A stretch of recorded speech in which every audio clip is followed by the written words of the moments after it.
नमस्कार मित्रांनो, आपणा सर्वांचं माझ्या यूट्यूब चॅनलवर सहर्ष स्वागत आहे. आज आपण युडाइस स्टुडंट पोर्टलवर एखादा विद्यार्थी आपल्याकडून आपल्या शाळा सोडून गेला आहे, मात्र त्याला आपण स्टडीड इन सेम स्कूल असं केल्यामुळं तो आपल्याच स्टुडंट पोर्टलवर आहे.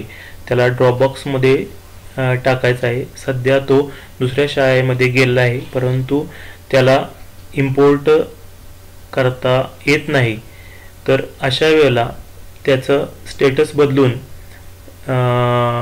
कसं बदलायचं आणि त्याला ड्रॉपबॉक्समध्ये कसं टाकायचं याबद्दलची आपण माहिती या व्हिडिओद्वारे घेणार आहोत. प्रथमतः आपण आपल्या गुगल क्रोमवर युडाइस स्टुडंट मॉड्यूल हे टाकायचं आणि त्या ठिकाणी युडाइस स्टुडंट मॉड्यूल आल्यानंतर त्याच्यावर क्लिक करायचं. त्यानंतर स्टुडंट डाटाबेस मॅनेजमेंट सिस्टीम आल्यानंतर त्या ठिकाणी खालच्या बाजूला स्क्रोल केल्यानंतर आपल्याला स्टेट विचारतंय. स्टेट मग त्या ठिकाणी आपला जे स्टेट आहे महाराष्ट्र ते या ठिकाणी फाइंड आउट करायचं आणि त्याच्यावर गो अशी क्लिक द्यायची. क्लिक दिल्यानंतर या ठिकाणी तुमचा जो यूजर आय डी आहे तो या ठिकाणी टाकायचा आहे. माझा जो यूजर आय डी आहे तो मी या ठिकाणी टाकतोय. त्याचबरोबर पासवर्ड जो माझा आहे तो टाकतोय.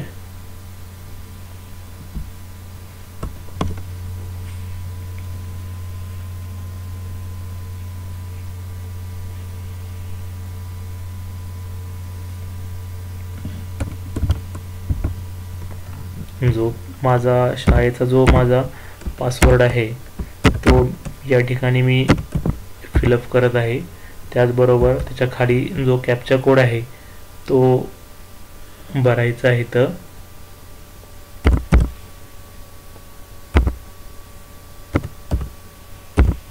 आणि त्यानंतर लॉग इन या बटनावर क्लिक केलं. लॉग इन या बटनावर क्लिक केल्यानंतर आपल्यासमोर असा इंटरफेस येईल. त्यामध्ये 2024 करंट अकॅडमिक इयर आणि 2023-24. आता आपल्याला 2024-25 या आपल्याला 2024-25 अकॅडमिक इयरमध्ये आपल्याला काम करायचं आहे. त्याच्यावर क्लिक करा. त्याच्यावर क्लिक केल्यानंतर या ठिकाणी आपल्या शाळेची सगळी माहिती येईल. शाळेची सगळी माहिती बरोबर आहे याची खात्री करून त्या ठिकाणी क्लोज करा. आणि क्लोज केल्यानंतर या ठिकाणी आपल्याला हे सर्व मॉड्यूल जे आहेत school dashboard, school profile, school privilege, list of student हे सगळं आपल्याला दिसेल. मग आपल्याला सध्या जो एखादा विद्यार्थी आपली शाळा सोडून गेलेला आहे परंतु आपण स्टडीड इन सेम स्कूल अशा पद्धतीनं त्याचा स्टेटस केलेला आहे. त्यामुळं तो आपल्या स्टुडंट आपल्या पोर्टलवर दिसत आहे. अशा वेळेला त्याला ड्रॉपबॉक्समध्ये टाकण्यासाठी आपल्याला प्रथमतः प्रोग्रेशन ॲक्टिव्हिटी या प्रोग्रेशन ॲक्टिव्हिटीमध्ये यायचं आहे. प्रोग्रेशन ॲक्टिव्हिटी आल्यानंतर त्या ठिकाणी इथं प्रोग्रेशन मॉड्यूल आणि गो हे आहे आणि या ठिकाणी त्या progression user manual, view summary, progression summary, section wise and final progression हे 4 टॅब दिसतात. परंतु आपल्याला या ठिकाणी जो प्रोग्रेशन मॉड्यूल च्या खाली गो बटन आहे त्या गो बटनावर क्लिक करायचं. गो बटनावर क्लिक केल्यानंतर या ठिकाणी तुम्हाला ज्या विद्यार्थ्याला स्टडीड इन सेम स्कूल तुम्ही जो स्टेटस केलेला आहे तो चेंज करायचा आहे. तो मागच्या वर्षी ज्या वर्गामध्ये होता बघा, मागच्या वर्षी तो ज्या वर्गामध्ये होता तो वर्ग निवडायचा. आत्ता जर तो विद्यार्थी आपण 3री मध्ये त्याला प्रमोट केला असेल तर मागच्या वेळी तो 2री मध्ये होता म्हणून या ठिकाणी 2री इयत्ता निवडायची आणि त्या ठिकाणी जे सेक्शन निवडायचं आणि गो या बटनावर क्लिक करायची. या बटनावर क्लिक केल्यानंतर तुमचा 2री मध्ये असणारे सर्व विद्यार्थी तुम्हाला या ठिकाणी दिसतील. तुमच्या मागच्या वर्षी इयत्ता दुसरीमध्ये जे जे विद्यार्थी होते ते विद्यार्थी या ठिकाणी तुम्हाला दिसतील.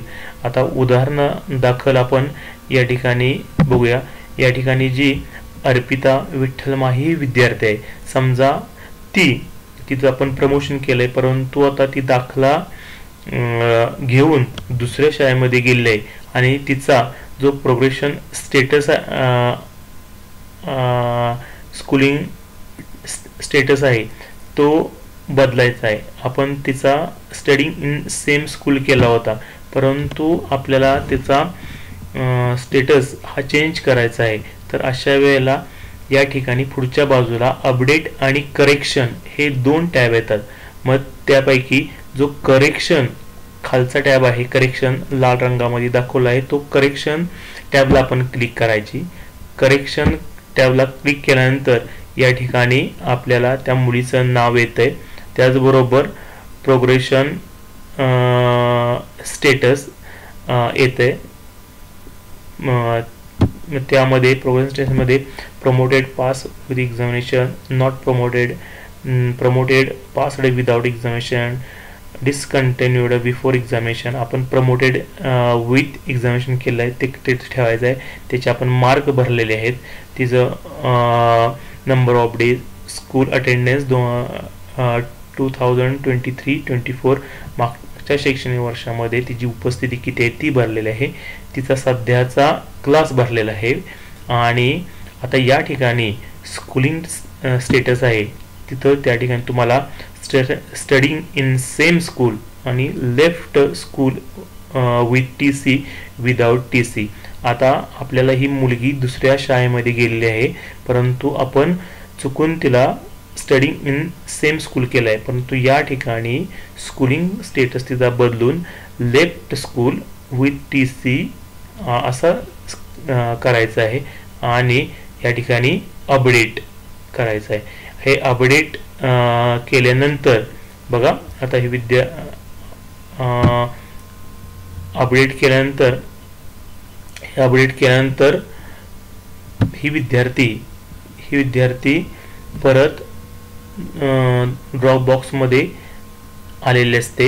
या ठिकाणी जो चौथा टॅब आहे लिस्ट ऑफ ऑल स्टुडंट, त्यामध्ये active student and Dropbox student, हे ड्रॉपबॉक्स स्टुडंटमध्ये हे विद्यार्थी तुम्हाला आलेले दिसतील. मध्ये या ड्रॉपबॉक्समध्ये ती विद्यार्थी तुम्हाला आलेली दिसेल. अशा पद्धतीनं एखाद्या विद्यार्थ्याचं स्टेटस आपल्याकडून स्टडीड इन सेम स्कूल झाला असेल आणि ते परंतु ती विद्यार्थिनी शाळा सोडून गेली असेल तर तिचं स्टेटस बदलून तिला ड्रॉपबॉक्समध्ये कशा पद्धतीने टाकायचं याबद्दलची माहिती आपण या व्हिडिओद्वारे आपण पाहिलेली आहोत.